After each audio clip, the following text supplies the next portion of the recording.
Gracias.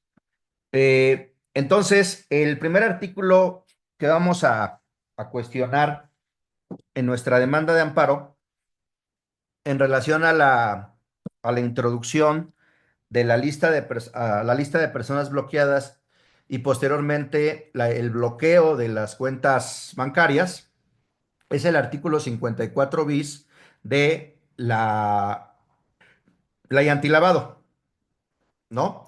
A ver, ¿quién me ayuda a leer el artículo 54 bis? Yo, profesor, artículo 54 bis. La Secretaría podrá determinar, conforme a los mecanismos que para tal efecto se emita en términos de las reglas de carácter general, que quienes realizan actividades vulnerables suspendan de manera temporal la realización de actos u operaciones con determinadas personas, clientes o usuarias, en tanto se subsane o resuelva el procedimiento establecido en dichos mecanismos. Ok. Entonces, eh, lo que dice aquí es que la Secretaría, en este caso la Secretaría de Hacienda y Crédito Público, dice, conforme a los mecanismos que para tal efecto se emitan en términos de las reglas de carácter general,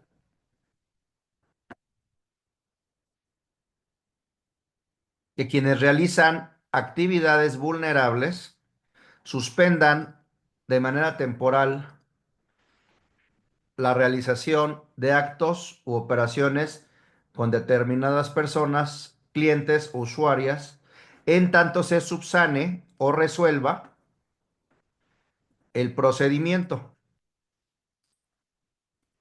establecido en dichos mecanismos. ¿A qué procedimiento se refiere? Se refiere al procedimiento de... Se refiere al procedimiento de la incorporación a la lista de personas bloqueadas y se refiere al procedimiento para el bloqueo de las cuentas.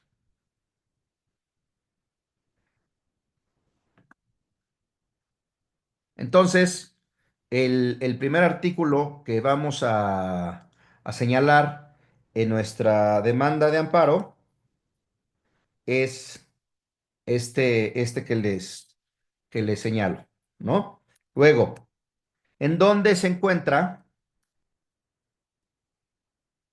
¿En dónde se encuentra ya lo relativo a la lista de personas bloqueadas y dónde se encuentra el relativo al bloqueo de las cuentas, de las cuentas bloqueadas? Permítame un segundito.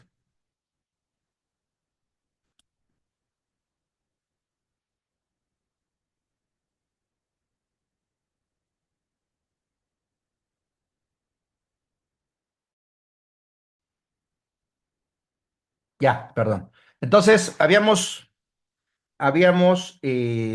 hablado que el punto es el 54 bis de la ley antilavado. Entonces, vámonos a nuestra demanda de amparo y en nuestra demanda de amparo, lo primero que vamos a señalar es el artículo cuando en la ampliación, ¿se acuerdan que habíamos puesto que íbamos a atacar el trámite de dictaminación, discusión, aprobación de...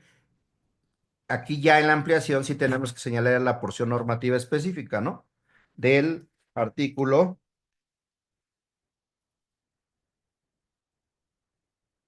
54 bis de, de la ley,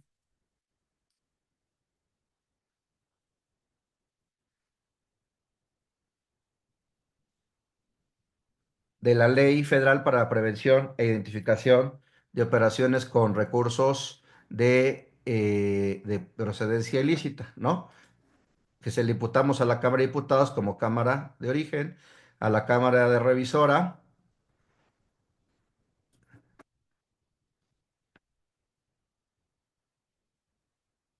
Ahora, después, ¿en dónde vamos a encontrar?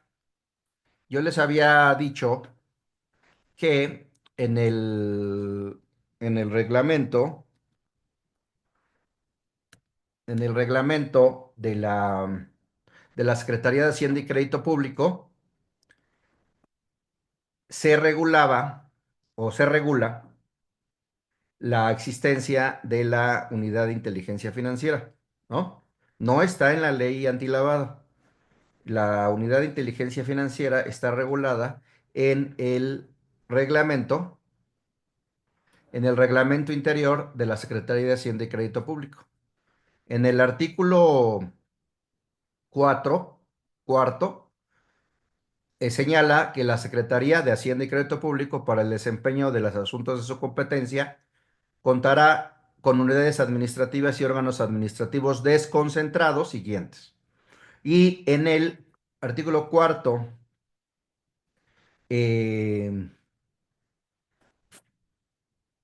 apartado A, dice que hay unas unidades adscritas a la persona titular de la Secretaría. Y dentro de esas unidades, en la fracción segunda, está la unidad de inteligencia financiera. Y a la unidad de inteligencia financiera le está adscrita la Dirección General de Integración de la lista de personas bloqueadas y procedimientos de garantía de audiencia, ¿no? Aquí está. Y procedimientos de garantía de audiencia, ¿no? Entonces,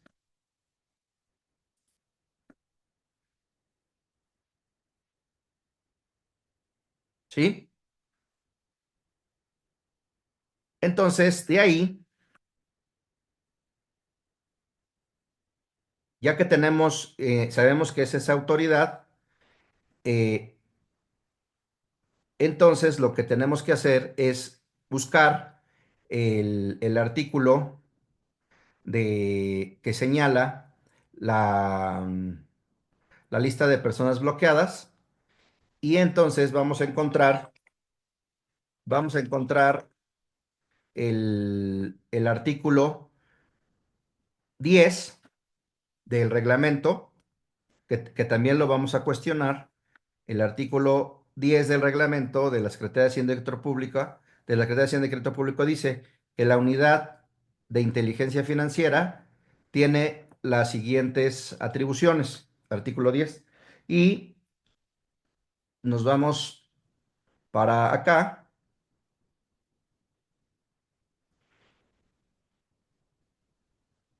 y hay un artículo,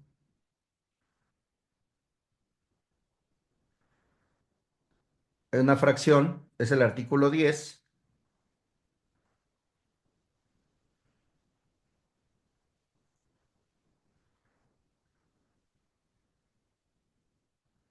Aquí está.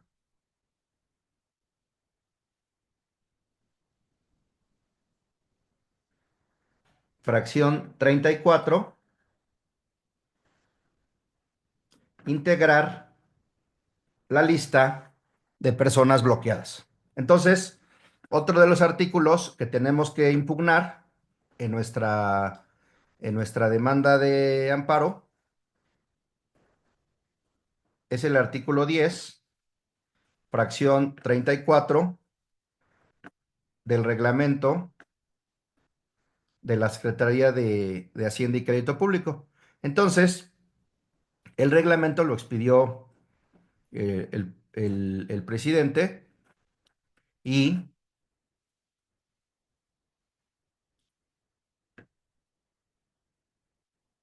el presidente en su momento, López Obrador. Este reglamento fue publicado en el Diario Oficial de la Federación el 6 de marzo de 2023 y tiene algunas reformas. Entonces, aquí en el capítulo de la presidenta, vamos a agregar el artículo 10, fracción,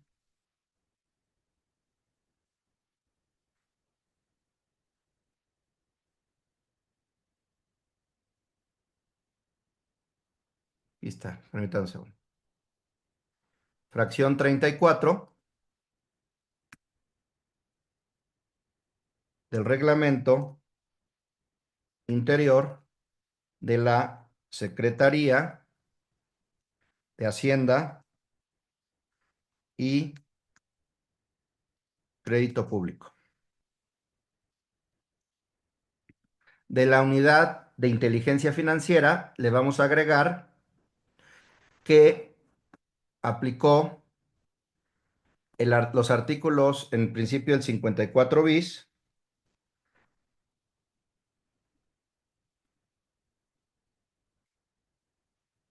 o sea, aquí estamos agregando lo que los actos que estamos imputando a la unidad de inteligencia financiera, el oficio que contiene la lista de personas bloqueadas, en el que la responsable aplicó por primera vez los artículos 54 bis de la Ley para la Prevención e Identificación de Operaciones con Recursos de Procedencia Ilícita, el artículo, el artículo 10, fracción 34 del reglamento de la Interior de la Secretaría de Hacienda y Crédito Público, que faculta a la Unidad de Inteligencia Financiera para emitir o integrar la lista de personas bloqueadas. Luego, también hay una dirección que depende de la Unidad de Inteligencia Financiera, que es la que se encarga específicamente de estos procedimientos. El artículo 10G de del Reglamento Interior de la Secretaría de Hacienda y Crédito Público establece que la Dirección General de Integración de la lista de personas bloqueadas y procedimientos de garantía de audiencia, o sea, en la unidad de inteligencia financiera hay una dirección general. Esta dirección general es se llama de integración de la lista de personas bloqueadas y procedimientos de garantía de audiencia, dice que tiene las atribuciones, ¿no? Las siguientes atribuciones. Dice sustanciar el procedimiento de garantía de audiencia, a que se refiere el artículo 116 bis 2, el que hemos estado viendo, ¿no? El procedimiento de garantía de audiencia. Luego, también dice que formular para aprobación de la persona titular de la unidad de inteligencia el proyecto de resolución de procedencia o no de la eliminación de una persona de la lista de personas bloqueadas previo al desahogo del procedimiento del 116 bis 2, ¿no? Y luego, eh, requerir a las autoridades competentes información necesaria para la substanciación del procedimiento de garantía de audiencia a que se refiere el 116 bis 2. Entonces, esta dirección general eh, dice también dictaminar en coordinación con las unidades administrativas, la fracción quinta, y proponer a la persona titular de la unidad de inteligencia financiera la integración en la lista de personas bloqueadas, ¿no? Entonces, eh, la, la Dirección General de Integración también es una autoridad responsable en términos del artículo 10G y lo señalamos aquí. Nos vamos a nuestra demanda y lo señalamos aquí. Entonces, también ya no solo ponemos a la unidad de inteligencia financiera, sino también agregamos a la dirección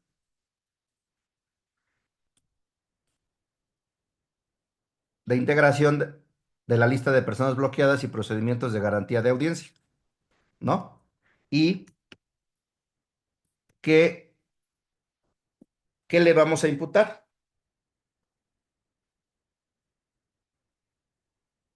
La elaboración del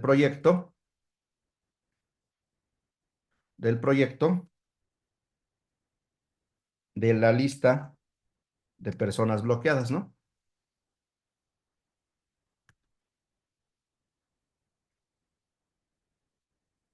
En el que aplicó por vez primera el artículo 10G, el artículo 10G, 10G,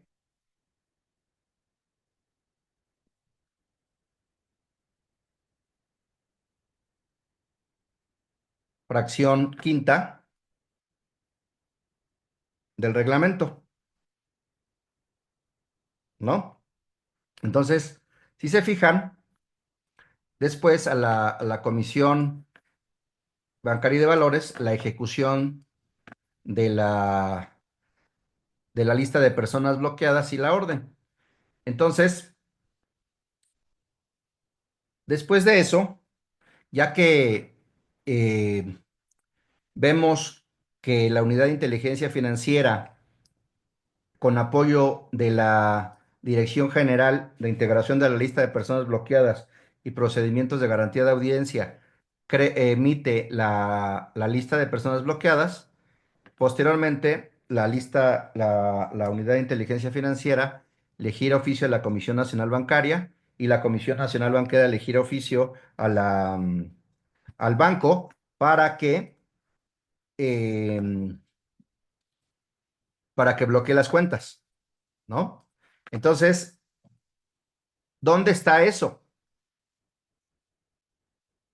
Está en el artículo 115 y 116 bis 2 de la Ley de Instituciones de Crédito, ¿no? Entonces, vamos a ver el artículo 115 de la Ley de Instituciones de Crédito. El artículo 115 de la Ley de Instituciones de Crédito establece lo siguiente. Miren, dice, espérate un segundo.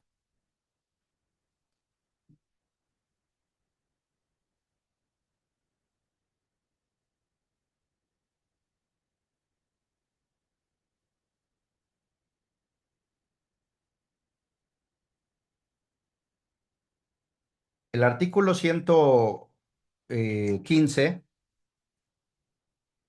establece lo siguiente. A ver, ¿quién me ayuda con la lectura de este artículo?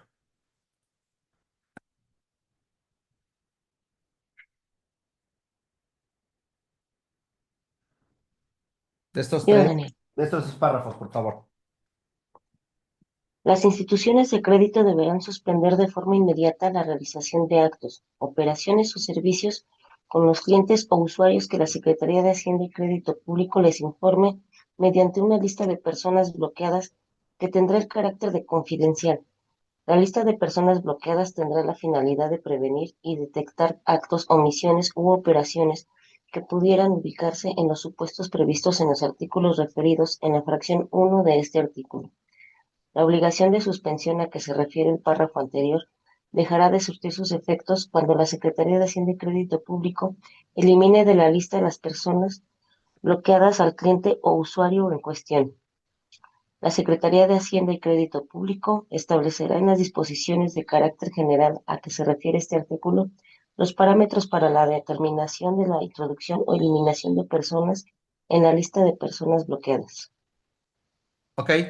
Entonces, en términos del 115, eh, la, la, la Unidad de Inteligencia Financiera le remite un oficio a la Comisión Nacional Bancaria y la Comisión Nacional Bancaria a los bancos para que en términos del 115 le dice, esta persona está en la lista, fue incluida en la lista de personas bloqueadas y por lo tanto, suspéndele, suspéndele, ¿no? Suspéndele las cuentas, ¿no? Y después, eso es en términos del 115. Entonces también tenemos que señalar en en nuestra demanda de amparo, tenemos que señalar también como artículo o porción normativa reclamada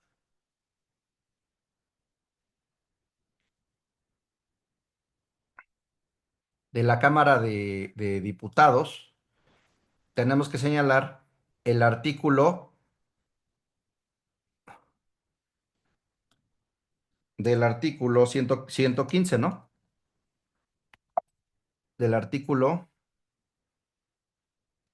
115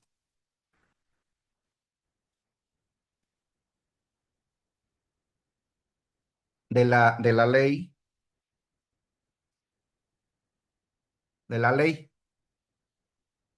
de instituciones de crédito, ¿no? También en la Cámara de Senadores tenemos que señalar como acto reclamado el trámite de dictaminación, discusión, aprobación de la ley de instituciones de crédito. Y también de la unidad de inteligencia financiera tenemos que contiene la lista de personas bloqueadas, en donde aplicó por primera vez el 54 bis de la ley federal de la ley de lavado de dinero, el 10 fracción 34 del reglamento de Hacienda y el artículo 115 de la ley de instituciones de crédito, porque les reitero, la unidad de inteligencia financiera es la que aplica realiza, crea la lista de personas bloqueadas. Y entonces, aquí está, lista de personas bloqueadas. Estamos imputando a la unidad de inteligencia financiera. Luego le estamos imputando que después de la lista, la orden de bloquear la cuenta, ¿no? Entonces ahí también aplicó por vez primera estos artículos, 54 bis de la ley antilavado, el 10 fracción 34 del reglamento de Hacienda y el 115 de la ley de instituciones de crédito, ¿no? Luego, eh, no vamos a señalar como acto reclamado el artículo 116 bis 2 que establece el procedimiento de garantía de audiencia, porque acuérdense que les dije que el 116 bis 2 establece que después de, después de que los ingresan a la lista de personas bloqueadas eh, y de que les bloquean la cuenta, el 116 bis 2 establece un procedimiento de audiencia que se llama de garantía de audiencia. Este, mm, y este procedimiento eh, eh, permite que a las personas que están inscritas en la lista de personas bloqueadas y que les bloquearon la cuenta, pues permiten escucharlas, pero ya después, ¿no? Entonces, a ver, dice que las personas que hayan sido incluidas en la lista de personas bloqueadas a la que se refiere el 115 podrán valer sus derechos, hacer valer sus derechos a través del procedimiento de inclusión de personas bloqueadas ante la unidad de inteligencia financiera. Y entonces, que se le otorgará garantía de audiencia, ¿no? Pero nosotros dijimos que no vamos a agotar ese medio de defensa ordinario porque este artículo 116 bis 2 no regula la suspensión de los actos reclamados con la interposición o con el inicio del medio de defensa, ¿no? ¿Se acuerdan que era una excepción al principio de definitividad en materia de amparo? Entonces, no lo vamos a agotar. Ahora, ya que tenemos los artículos y ya que tenemos qué autoridades dictan esta, estos actos, tanto quién elabora la lista de personas bloqueadas como quién, quién bloquea la cuenta, tenemos que señalar cuál es la metodología para elaborar los, los conceptos de violación. Entonces, para elaborar los conceptos de violación, tenemos dos tipos de inconstitucionalidad. ¿Quién los conoce?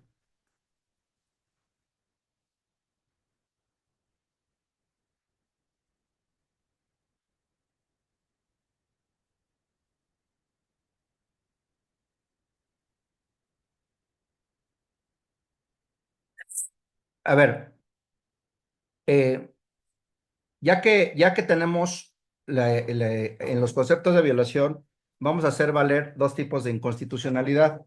Hay inconstitucionalidad, hay inconstitucionalidad formal y material.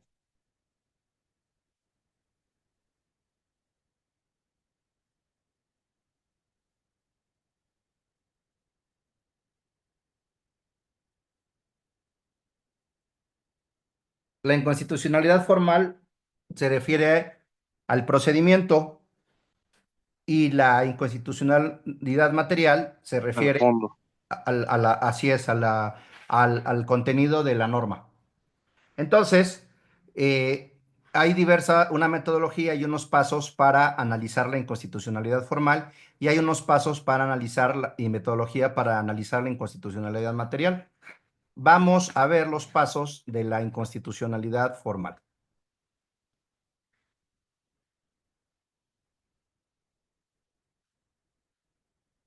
A ver.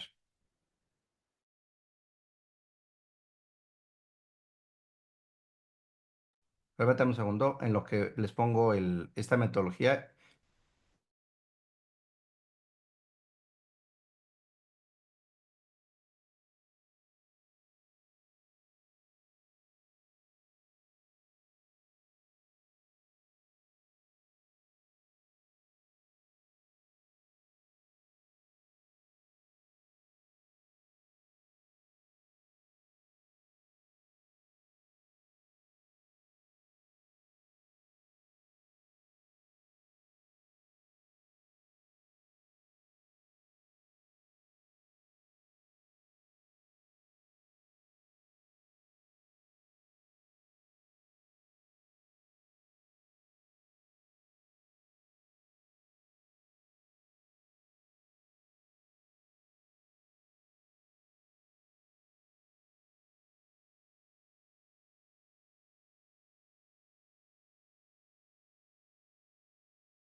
Ok, entonces la metodología para cuestionar la inconstitucionalidad formal es la siguiente.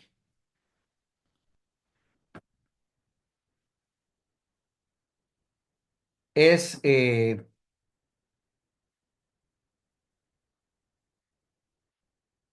se refiere al procedimiento legislativo y tenemos que revisar todos estos pasos, tanto en la Cámara de Origen como en la Cámara Revisora. Tenemos que revisar la iniciativa, tenemos que revisar el dictamen, tenemos que revisar la discusión, tenemos que revisar la minuta, tenemos que revisar todo esto en Cámara de Origen y Cámara Revisora. Después tenemos que revisar el decreto promulgatorio, después tenemos que revisar el refrendo, la publicación y específicamente hay vicios que sí son trascendentes en el proceso legislativo y hay vicios que no. El vicio más importante que nos puede llegar, de llegar a la declaración de inconstitucionalidad formal de la norma es el principio de democracia deliberativa. Entonces, hay que revisar si en la iniciativa, en el dictamen, en la discusión, en la minuta, se respetó el principio de democracia deliberativa. Hay muchas normas que no respetan el principio de democracia deliberativa. Primero lo que les voy a poner es un criterio que habla de los diferentes tipos de vicios en el procedimiento legislativo. Eh, y después les voy a poner el de la democracia deliberativa, ¿no? Eh, miren, hay una jurisprudencia que habla de los diferentes vicios. A ver, se los voy a poner.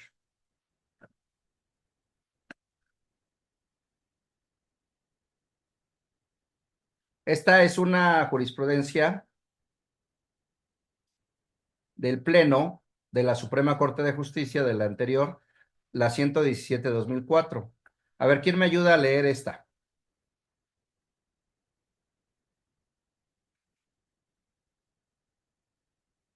¿Quién me ayuda? Proceso legislativo. Los vicios derivados del trabajo de las comisiones encargadas del dictamen son susceptibles de purgarse por el Congreso respectivo.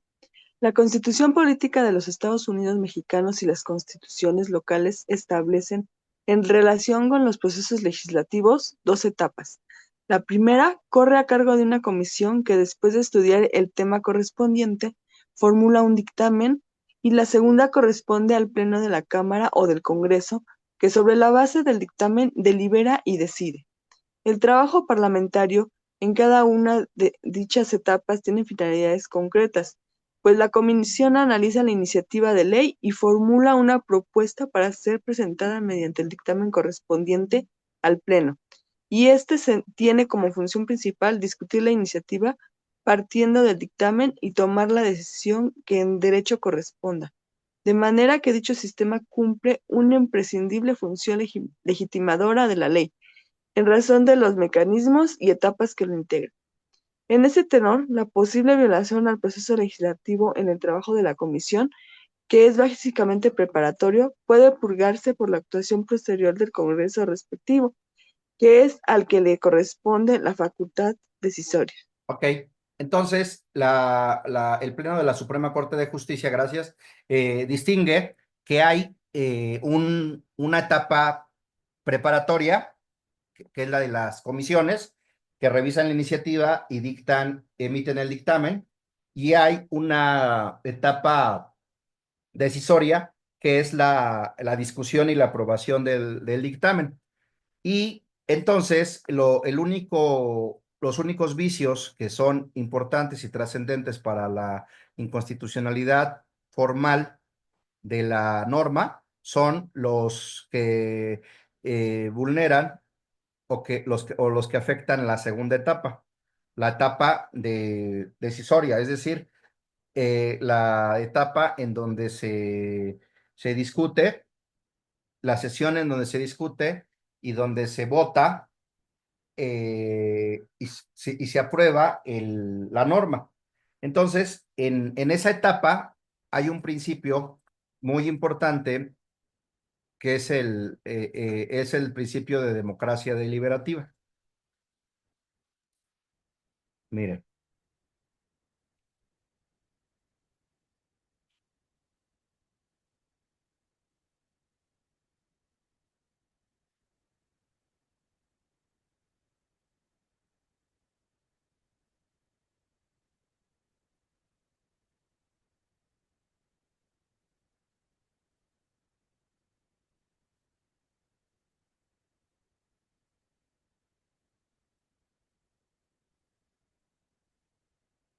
miren.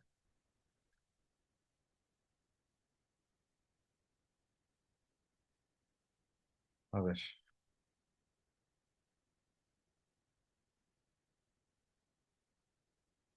Es una jurisprudencia que habla de democracia deliberativa.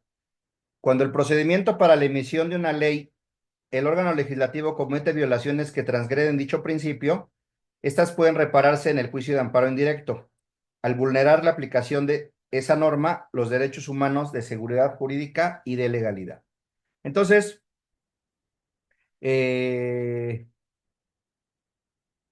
dice aquí, la seguridad jurídica como derecho humano implica que toda persona tenga certeza de que las leyes que le rigen, además de cumplir con la garantía de legalidad,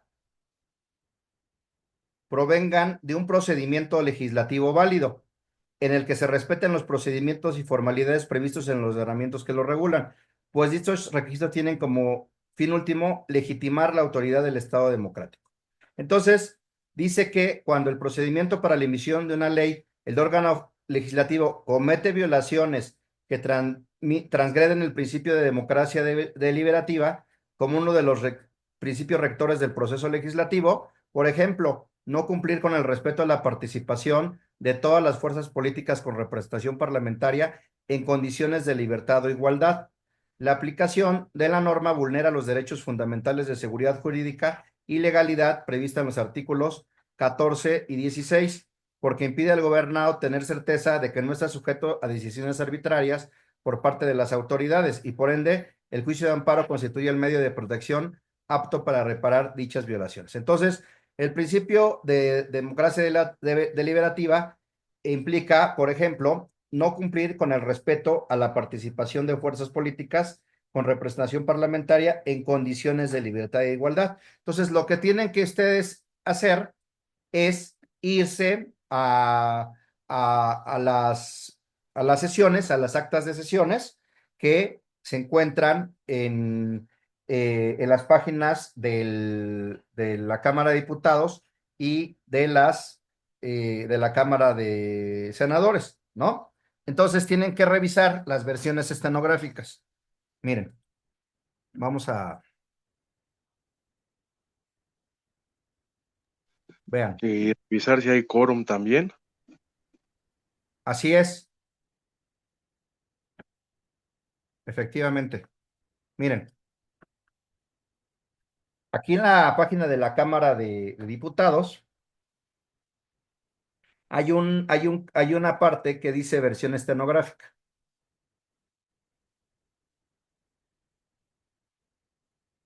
Y en estas versiones estenográficas, vean,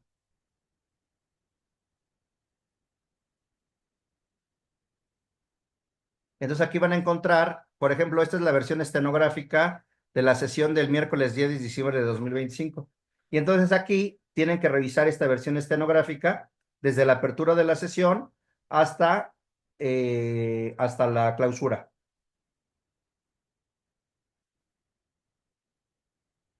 Y tienen, miren, aquí está.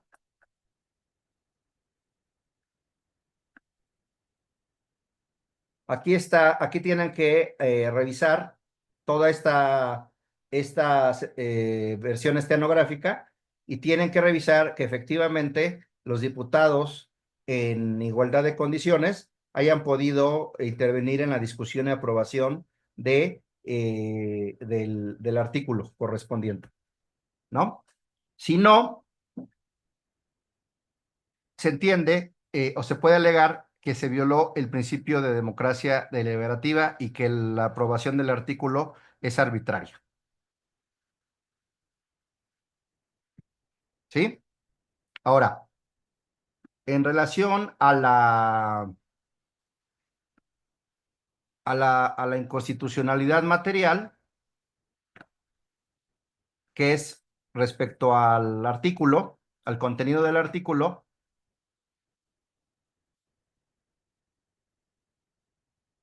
ahí la metodología para alegar la inconstitucionalidad son las metodologías de adjudicación constitucional,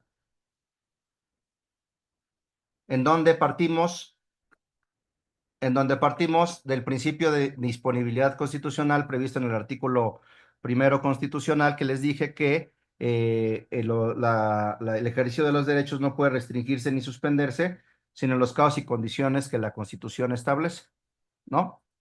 Luego, dentro de estas metodologías de adjudicación constitucional está el principio de interpretación conforme. Luego está el test de proporcionalidad y después está el test del escrutinio. Vamos a ver lo que, lo que se refiere al principio de interpretación conforme y vamos a ver lo que se refiere al test de proporcionalidad, al test del escrutinio. Miren, entonces nos vamos a la tesis.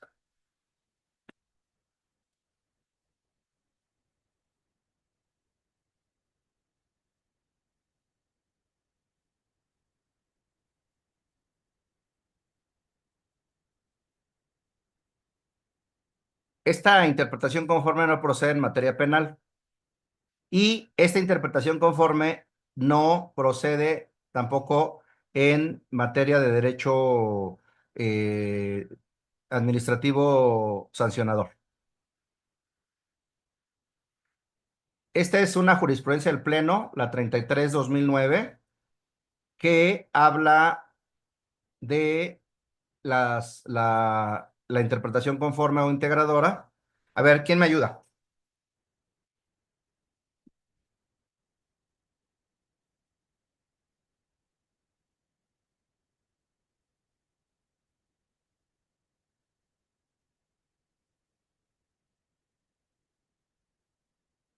¿Quién me ayuda a leerlo?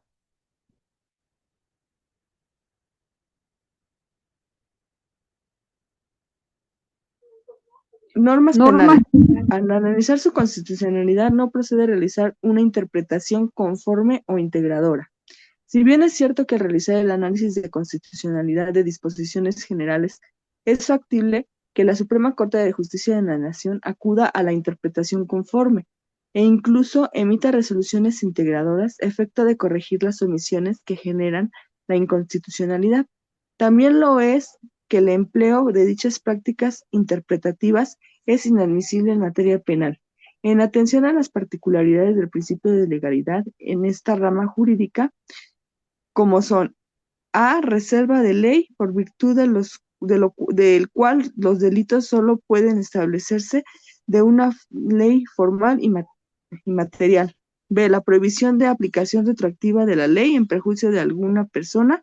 Verbigracia, leyes que crean delitos o aumenten penas.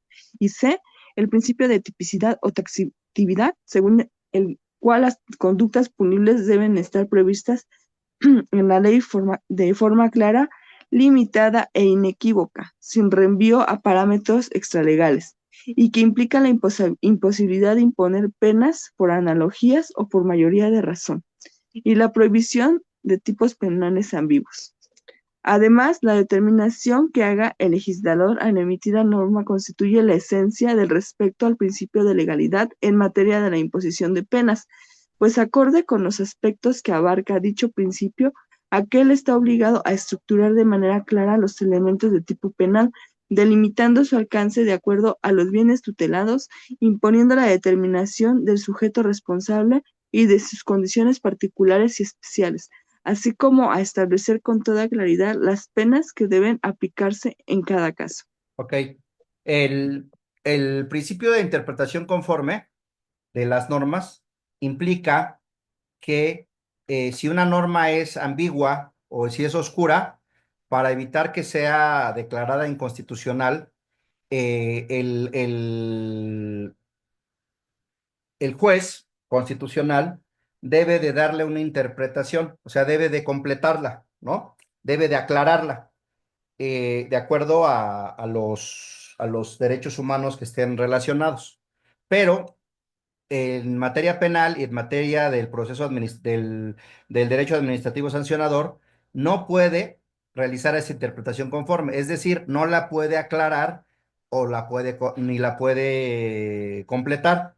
Si la ley es ambigua o si es omisa o si es incompleta, no la puede completar, no la puede aclarar, se debe declarar su inconstitucionalidad por violar el principio de seguridad jurídica. Entonces,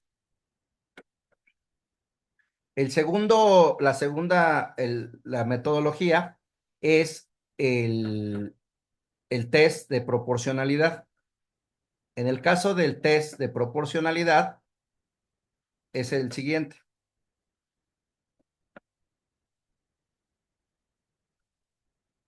Esta es una tesis de la primera sala. A ver, son 4 etapas. Dice test de proporcionalidad, metodología para analizar medidas legislativas que intervengan con un derecho fundamental, ¿no? Y entonces dice, el examen de la constitucionalidad de una medida legislativa debe realizarse a través de un análisis en 2 etapas. En una primera etapa debe determinarse si la norma impugnada incide en el alcance o contenido inicial del derecho en cuestión. Dicho en otros términos, debe establecerse si la medida legislativa impugnada efectivamente limita el derecho fundamental. Primero, de esta manera, en esta primera fase corresponde precisar cuáles son las conductas cubiertas inicialmente por el derecho. Una vez hecho lo anterior, debe decidirse si la norma impugnada tiene algún efecto sobre dicha conducta, es decir, si incide en el ámbito de protección del derecho aludido, ¿no? Si la conclusión es positiva, debe pasarse al siguiente nivel. En esta segunda fase, debe examinarse si en el caso concreto existe una justificación constitucional para que la medida legislativa reduzca o limite la extensión de la protección que otorga el derecho. Entonces, para eso, deben de analizarse 4 puntos. 1, que la intervención legislativa persiga un fin constitucionalmente válido, que la medida resulte idónea para satisfacer en alguna medida su propósito constitucional. 3, que no existan medidas alternativas igualmente idóneas para lograr dicho fin, pero menos lesivas para el derecho fundamental. 4, que el grado de realización del fin perseguido sea mayor al grado de afectación provocado al derecho fundamental por la medida impugnada. Si la medida legislativa no supera el test de proporcionalidad, el derecho fundamental preservará su contenido inicial. En cambio, si la ley que limita el derecho se encuentra justificada, a la luz del test, el contenido será más reducido que el contenido inicial. Entonces, en términos bien sencillos, el test de proporcionalidad implica 2 etapas. 2 partes. Primero tenemos que determinar si el artículo o la porción normativa limita, reduce, restringe o extingue nuestro derecho humano de audiencia, de acceso a la justicia, cualquier derecho humano, ¿no? En el caso, la inclusión a la lista de personas bloqueadas y el bloqueo de las cuentas, ¿en qué derecho incide? ¿Qué derecho limita, restringe, extingue, modifica? ¿Qué derecho? ¿O qué derechos? Derecho a la propiedad. De la propiedad, ¿no? Habíamos dicho que el derecho a disponer libremente, ¿no? ¿Se acuerdan que les dije que el derecho de propiedad tiene como contenido el uso, el goce, el disfrute y la libre disposición, ¿no? Pues en este caso, pues no voy a poder disponer libremente de los recursos económicos que hay en la cuenta, ¿no? Entonces, la primera fase es efectivamente si tiene una incidencia porque limita mi derecho de libre disposición del bien. Después tenemos que analizar, pasamos entonces a la segunda fase. y tenemos que determinar estos 4 puntos. La intervención legislativa, o sea, la limitación a a mi derecho de libre disposición, persigue un fin constitucionalmente válido. O sea, ¿por qué el legislador, qué persigue el legislador o qué fin constitucionalmente válido persigue el legislador? Eh, Tenemos que hacer 2 preguntas. Si la medida o esa limitación persigue un fin constitucionalmente válido. Y 2, si lo persigue, ¿cuál es? Entonces, en este caso, sí persigue un fin constitucionalmente válido, que es la protección del sistema financiero, ¿no? El artículo primero que habíamos visto de la ley antilavado. Eh, sí lo persigue, un fin constitucionalmente válido. Luego, si ya persigue un fin constitucionalmente válido, tenemos que ver el segundo requisito. Si esa restricción o esa limitación a nuestro derecho de libre disposición es idónea para satisfacer en alguna medida su propósito constitucional. Es decir, que si con la inclusión a la lista de personas bloqueadas y el bloqueo en esta cuenta, se protege el sistema financiero. ¿Qué dicen ustedes?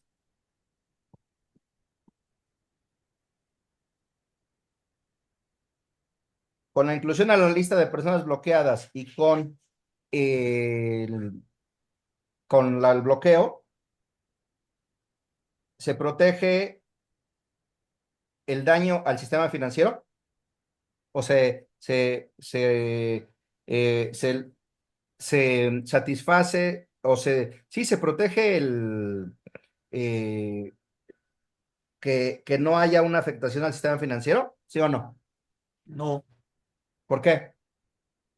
porque la circulación de monetario no tiene que ver, o bien, perdón, la conducta de donde dicen o la actividad de donde dicen viene el efectivo no afecta la circulación de monetario, que es lo que se dedica al banco. No afecta al patrimonio del banco. No, es que no, el fin constitucional no es proteger el patrimonio del banco. El fin constitucional es proteger el sistema financiero. El Sistema sistema financiero. financiero, y yo creo que sí, de alguna medida, sí, la inclusión de la lista de personas bloqueadas y la suspensión para realizar actos o operaciones financieras como el retiro, el depósito, la transferencia, en alguna medida sí proteja al sistema financiero, porque no permite el retiro, la transferencia de posibles recursos de procedencia ilícita, ¿no? Ese sería el argumento. Luego, entonces, si hay eso, pasamos al 3. ¿Existen medidas alternativas igualmente idóneas para proteger el sistema financiero, pero menos lesivas que incluir a las personas en la lista? Y 2, bloquearle su cuenta. Y si existe, ¿cuál es? Y si existe una menos lesiva, entonces la norma será inconstitucional. ¿Qué piensan? ¿Existen otras medidas igualmente que protejan el sistema financiero, pero menos lesivas? Es decir, sin bloquear, sin ingresarlo a la lista de personas bloqueadas y sin bloquearle su cuenta.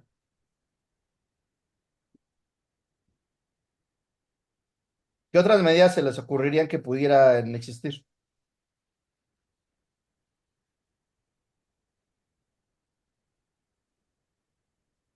Sí existe, de Embargo acuerdo a mi precautorio. que ¿Mandé? sería invitarlo a explicar primero, o sea, realizar como la investigación y contactar a la persona, invitarlo a que explique de dónde salió el dinero, los movimientos y todo, antes de hacer una inversión. Y en lo que lo invita, en lo que explica, si no hay una medida suspensiva y saca el dinero, lo transmite. Un embargo. Es que realmente la suspensión es como un embargo, ¿no? Porque ¿qué pasa en el embargo? ¿Puedes disponer de los recursos? Sí, no, no. No puedes disponer, ¿no? O la Entonces, fijación de una garantía podría ser. podría ser, o sea, podría ser que te bloqueen, pongas una garantía y te permitan levantar, ¿no?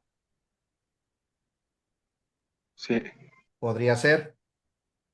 Luego, cuatro, que el grado de realización del fin perseguido sea mayor al grado de afectación provocado al derecho fundamental. Es decir, que eh, la protección del sistema financiero sea mayor al grado de afectación a la limitación de la libre disposición de los recursos. ¿Qué es mayor?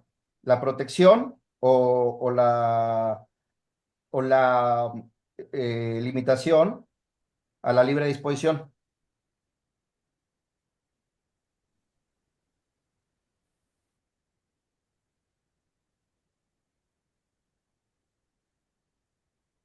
¿Qué piensan?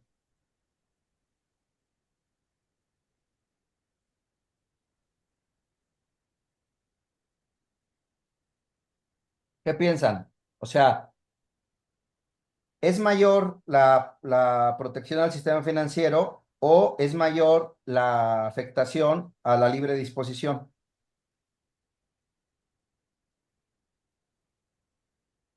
Porque la afectación a la libre disposición es temporal, ¿no? No Entonces, tendríamos ahí que cuantificar. en principio parecería que sí, ¿no? Entonces, en principio, podríamos pensar que pudiera superar el test de proporcionalidad y en principio. Ahora, ya si pasa el test de proporcionalidad, entonces eh, tenemos que analizar el test del escrutinio. El test del escrutinio se refiere a analizar si una medida legislativa es discriminatoria y si es discriminatoria, esa medida es inconstitucional. Toda distinción per se no implica una discriminación. Las distinciones que constituyen discriminación son las distinciones arbitrarias. Si la distinción está justificada, entonces no es discriminación y no viola la Constitución. Si la distinción no está justificada, es arbitraria y entonces sí viola la Constitución, ¿no?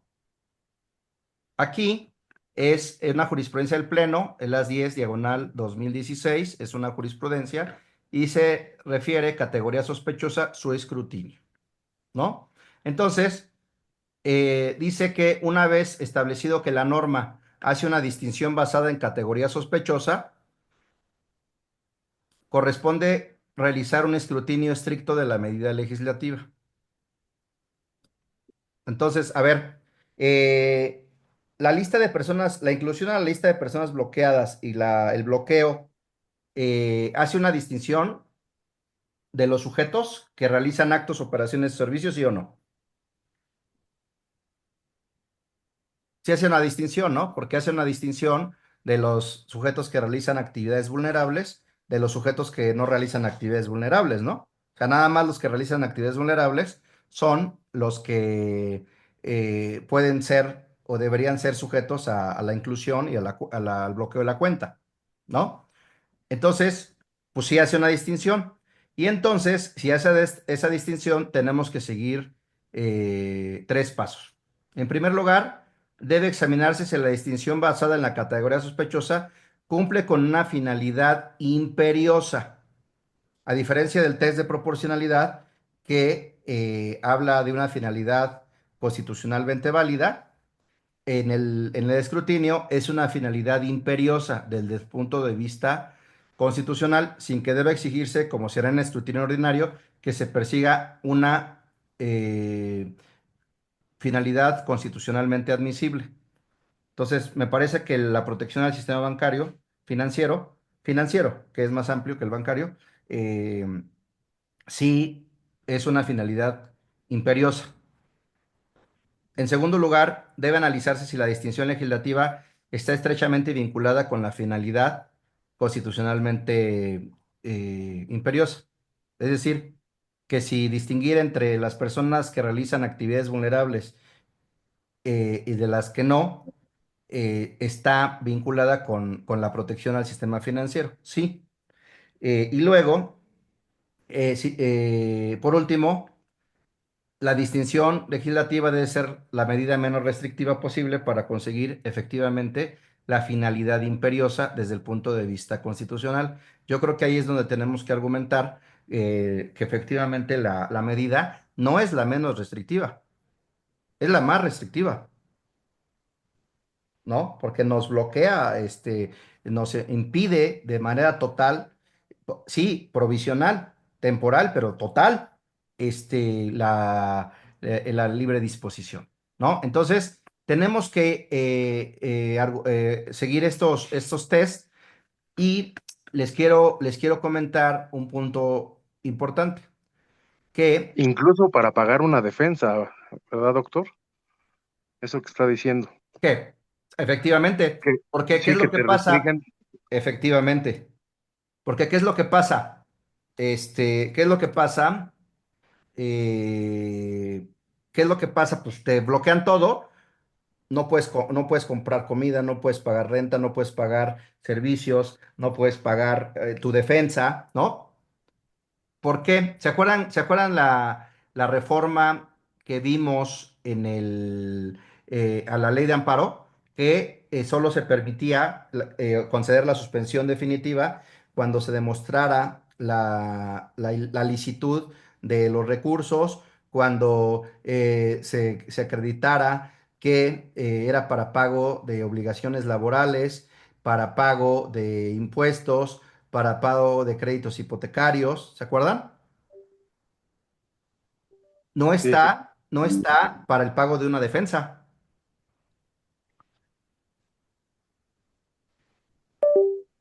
¿no? Entonces, no está para el pago de una defensa. Ahora, esto es muy importante. Hay un tema muy importante en esta materia que ya cambió y ustedes tienen que conocer este cambio. Miren, eh, hay el tema originalmente, eh, originalmente, eh, declaró inconstitucional el bloqueo en ciertos casos. Y después, en diciembre del año pasado, cambiaron el criterio. Y después de cambiar el criterio, eh, dicen que no es inconstitucional. Y después eh, se creó o se tramitó una contradicción de criterios y dicen que no hay contradicción de criterios. Entonces, hay dos criterios que señalan que el artículo que regula el bloqueo de cuentas bancarias es inconstitucional y hay otro criterio que regula el, que el bloqueo de cuentas bancarias no es inconstitucional y otro que dice que sí es inconstitucional, ¿no? Entonces, eso me parece que genera inseguridad, ¿no? Se les voy a, se los voy a, se los voy a pasar. Miren, a ver. La segunda sala de la Suprema Corte de Justicia, aquí está. Miren, este es uno de los criterios que hay. Segunda sala, la jurisprudencia 46-2018, A ver, nada más, vamos a leer el rubro. ¿Quién me ayuda? Ese es importantísimo.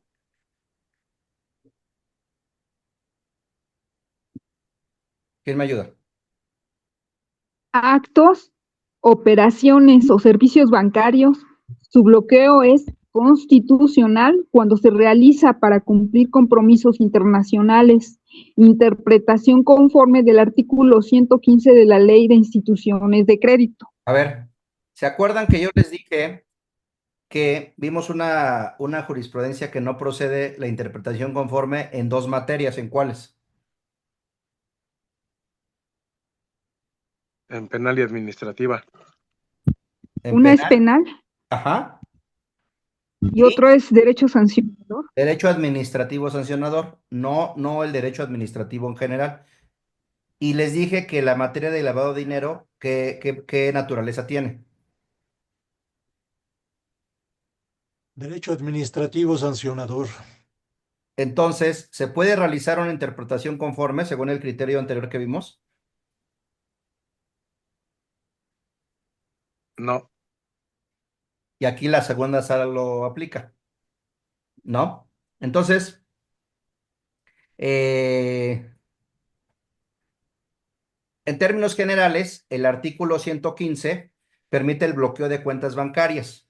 Y entonces, para no declarar la inconstitucionalidad, ¿se acuerdan que les dije? Cuando la norma es oscura, es vaga, o es incompleta, el juzgador la completa, la aclara, etcétera, etcétera. Entonces, como el 115 no distingue y permite el bloqueo en cualquier caso, la segunda sala de la Suprema Corte de Justicia limitó el bloqueo a la causa que cuando se realiza para cumplir compromisos internacionales. Entonces, de acuerdo con la jurisprudencia, de acuerdo con el artículo 115 de la Ley de Instituciones de Crédito, no distingue y no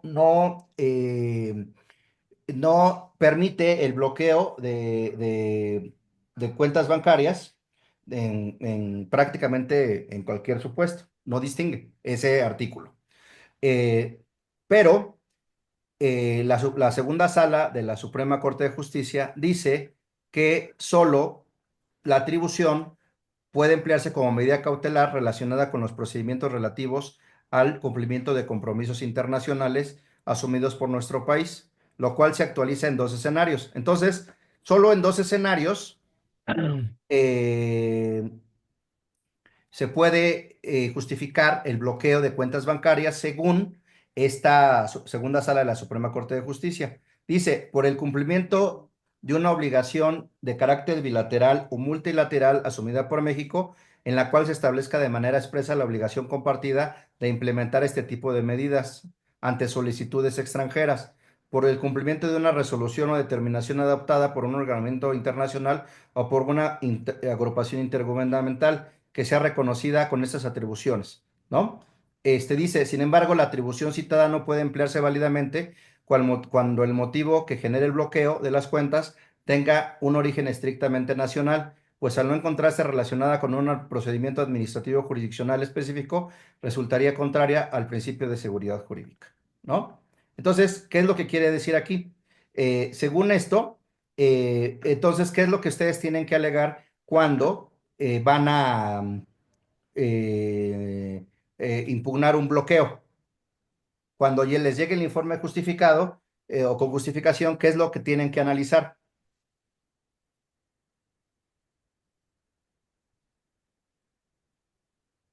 Si esa, ese bloqueo, este, ¿De qué tipo es? ajá, Si, ¿cuál es su causa? ¿No? así es. Si pertenece al área penal. No. Si, al si, si viene de un orden internacional. así es, así es. Si Y viene, tampoco, ¿mande? y tampoco, ¿no? Porque sería en violatorio de los principios de legalidad y seguridad jurídica. O sea, Pero estamos hablando que el 115 de la Ley de Instituciones de Crédito permite en todos los casos, no distingue. Después, para no declararla inconstitucional, le dio una interpretación conforme y limitó su contenido. limitó que solo es posible hacerlo en los casos en que el origen sea el cumplimiento de una obligación internacional o de una petición internacional. Entonces, si el procedimiento del bloqueo de la cuenta solo no tiene como origen un origen internacional, entonces, ¿qué es? Y les bloquean, ¿el bloqueo qué? Es inconstitucional, ¿no? Conforme a lo que acabamos de leer, sí. Así es, ¿sí? Sí, profesor. Ahora, después, eh, derivado de esta situación, hay entonces, cuando analicemos la inconstitucional en material, tenemos que revisar el informe con justificación y determinar si el origen fue una petición internacional. Aquí hay una otra jurisprudencia el Pleno Regional en materia administrativa de la región Centro-Norte, con residencia en la Ciudad de México, la contradicción de criterios 223-2023, que dice que el bloqueo de cuentas bancarias para cumplir con la jurisprudencia 46-2008, que acabamos de ver, es necesaria una petición expresa de la autoridad extranjera a la Unidad de Inteligencia Financiera de la Secretaría de Hacienda y Crédito Público. Entonces, ¿qué tenemos que buscar que esté o no esté en el informe con justificación para poder alegar la inconstitucionalidad? El requerimiento de la autoridad extranjera. Efectivamente, si no hay el requerimiento de la autoridad extranjera, según esta tesis, el bloqueo es inconstitucional. ¿Sí? Perdón, doctor, que interrumpa, yo desde el otro día tenía un par de dudas y ahorita me las recordó. Sí. Eh, por ejemplo, en el amparo no se señalan como autoridades ejecutoras o no se pueden señalar autoridades extranjeras como ese organismo que dijo CAME en la primera clase, CAVI, no recuerdo cómo se llamaba. Gafi, Ah, el CAFI. Grupo de Acción Financiera Internacional. Ajá. Por ejemplo, ellos no se pueden señalar como autoridades ordenadoras. Esa es una pregunta. Otra pregunta es, por ejemplo, dentro de mi realidad, eh, cuando hablamos de listas de personas bloqueadas, yo tengo una idea que es una lista, no sé, de 5,000 personas en toda la República Mexicana. En la práctica, ¿cuál es el mercado potencial que tiene, por ejemplo, esta materia? Ahorita cada vez es más amplio, cada vez es más amplio. Y cada vez las afectaciones en materia de lavado de dinero es más amplio, tan es así, y cada vez restringen más y cada vez crean más actividades vulnerables y cada vez restringen más el medio de defensa, que es el juicio de amparo, ¿no? Porque ya si vieron que en la reforma que vimos del año pasado, aumentaron las actividades vulnerables, ¿no? Eh, y después, en la reforma a la ley de amparo, también vimos que desaparecieron la suspensión y de provisional, eh, desaparecieron la suspensión provisional y la suspensión definitiva la limitaron ¿no? Entonces, em, cada vez es mayormente utilizada este mecanismo contra de los gobernados. Entonces, prácticamente, si el mercado, pues es el mercado de todas las actividades vulnerables. Es grandísimo. ¿Por qué? Porque se acuerdan que hay dos tipos de actividades vulnerables. ¿Cuáles?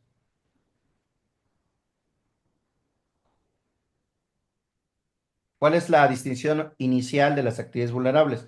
Que les dije, una están en el 14 de la ley antilavado y otras están en el 17 de la ley antilavado.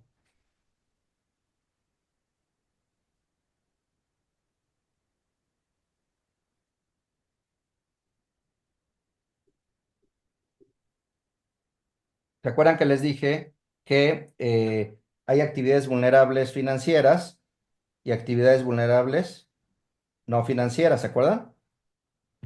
Entonces, las actividades financieras prácticamente son todas.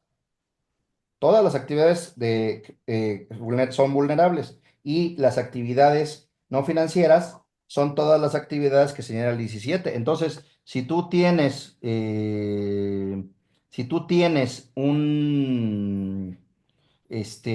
cliente del sistema financiero, pues prácticamente todo el sistema financiero puede ser tu cliente, ¿no? Y si tu cliente no es del sistema financiero, pues también el espectro es amplio, ¿no? Por ejemplo, los donativos, recepción de donativos, las preventas, los desarrollos inmobiliarios, compraventa de inmuebles, compraventa de vehículos blindados, compraventa de joyas, de relojes, etcétera, etcétera, etcétera, ¿no? Entonces, eh, es muy amplio. Es muy amplio y muy pocos conocen esta materia, y Sí, menos, de hecho, por eso le preguntaba. Ajá, y menos en amparo, ¿no? sí, sí. Entonces, eh, ahora, también se ha cuestionado, se ha cuestionado, y es un punto que ustedes tienen que analizar. ¿Se acuerdan que les dije que la materia de lavado de dinero tiene dos vertientes? Les dije que tenía una vertiente administrativa y tenía una vertiente penal, ¿se acuerdan? Sí, Bueno, entonces yo les dije que la vertiente administrativa tenía como objetivo, según la ley antilavado, obtener y allegarse de los elementos necesarios para sancionar o para presentar una denuncia penal en materia de operaciones de recursos de procedencia ilícita, entre otros, ¿no? Entonces, aquí se ha cuestionado la constitucionalidad de esta eh, parte investigadora. ¿Por qué? Porque a quién realmente le corresponde investigar los delitos, al Ministerio Público. efectivamente. Entonces, el Ministerio Público, la Unidad de Inteligencia Financiera es Ministerio Público No, es un órgano administrativo. desconcentrado de la A- Secretaría de Hacienda, ¿no? Así es, carece de facultad, de ese tipo de facultades. Entonces, tendrían que ustedes analizar si el, ahora, como estrategia de defensa, eh, vamos a suponer que tendrían que analizar si esa prueba eh, fue obtenida cumpliendo con los requisitos constitucionales, porque si no, podría ser una prueba de obtención ilícita. ¿Y qué pasa con las pruebas de obtención ilícita? Son nulas, pero bueno, a lo que me refiero es que prácticamente el juez va a decir que no se actualiza la ilicitud. ¿Por qué? Porque dicen que, pues, ellos de alguna forma llegarían, o sea, con la teoría del árbol envenenado, dicen, no, pues esa teoría resulta inaplicable, toda vez que de alguna forma llegaríamos a ese conocimiento. Y esa ilicitud que se alega, pues la declaran inválida. ¿Cómo lo argumentarían?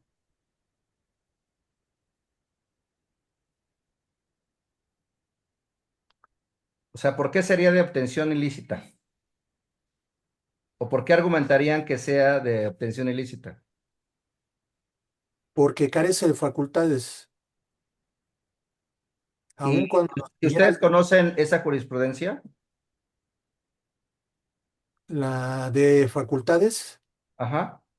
Tendría que ser conforme a A la ver, vamos Constitución. a revisar esta, ya para ir cerrando, vamos a revisar esta jurisprudencia de la primera sala, es la 139/2011. Perdón, creo que lo que usted trataba de decir ahorita, doctor, es que la unidad de inteligencia financiera, al presentar, exhibir y utilizar esa prueba, eh, por el solo hecho de ser un órgano administrativo y no la materia penal, ahí ¿Mm? es donde incurre en que es una prueba ilícita, Ajá, es lo que entiendo. así es. Ok, gracias. A ver, ahora vamos a nada más a leer el rubro de esta jurisprudencia. ¿Quién me ayuda? Prueba ilícita. El derecho a un debido proceso comprende el derecho a no ser juzgado a partir de pruebas obtenidas al margen de las exigencias constitucionales y legales. ¿Ya vieron? Entonces, si ustedes argumentan que esa norma, perdón, esa prueba fue obtenida en violación del artículo 21 constitucional, entonces, a ver, algo que les quiero decir para cerrar es que en materia constitucional no hay textos grabados en piedra, inamovible. En materia constitucional es muy cambiante, son muy cambiantes los criterios. Entonces, aunque haya una jurisprudencia, esa jurisprudencia no obliga al pleno, ¿no? Entonces puede haber un cambio de jurisprudencia. Entonces, muchos criterios ahora con la reforma judicial han estado cambiando. Con la nueva Suprema Corte de Justicia han estado cambiando y han estado dejando sin efectos criterios anteriores, ¿no? Entonces, en la actualidad ya no nos podemos confiar, si antes no nos podíamos confiar, ahora menos, de que hay jurisprudencia, porque esa jurisprudencia puede ser cambiada, puede ser modificada, puede ser eliminada por los nuevos criterios que están. Ustedes vean los criterios que salen cada viernes, cómo van cambiando los criterios jurisprudenciales, ¿no? Entonces, el litigio que ustedes deben de considerar en la actualidad, pues es que independientemente de, de esa, de lo que haya, ustedes deben de realizar su argumentación, ¿no? Con los mecanismos que hemos estado viendo, ¿no? Con los mecanismos, con el principio de disponibilidad, con las metodologías de adjudicación constitucional, con la metodología de la inconstitucionalidad formal, con metodologías de la inconstitucionalidad material, etcétera, etcétera, etcétera, ¿no? Entonces, en la actualidad, los litigios van a ser más dinámicos y existe la posibilidad real de que cambien, ¿no? Entonces, lo que les quiero decir es que esta materia de lavado de dinero ustedes pueden intervenir como abogados desde la fase preventiva como en el compliance, como en la fase ya de defensa, ¿no? La fase contenciosa, ¿no? Pero si ustedes no saben la parte contenciosa, no saben los problemas, no saben las sanciones, no saben los procedimientos, no saben los medios de defensa, pues no van a poder hacer un programa de compliance realmente efectivo, porque pues el programa de compliance no nada más es hacer una lista de tareas y de obligaciones y ver que se cumplan, sino realmente ver que efectivamente se pueda defender en caso de que haya un procedimiento por ejemplo, de la inclusión a la lista de personas bloqueadas o un bloqueo de cuentas bancarias, ¿no? Entonces, el campo, la materia de trabajo en este ámbito es muy amplio, ¿no? Ya sea que se refieran o intervengan en materia de actividades vulnerables financieras o actividades vulnerables no financieras, ¿no? Entonces, la finalidad de estos cursos es que ustedes vayan viendo, refuercen algunos conocimientos de la carrera y dos, que vayan viendo nuevos horizontes, ¿no? No todo es civil, no todo es penal, no todo es laboral, no todo es familiar.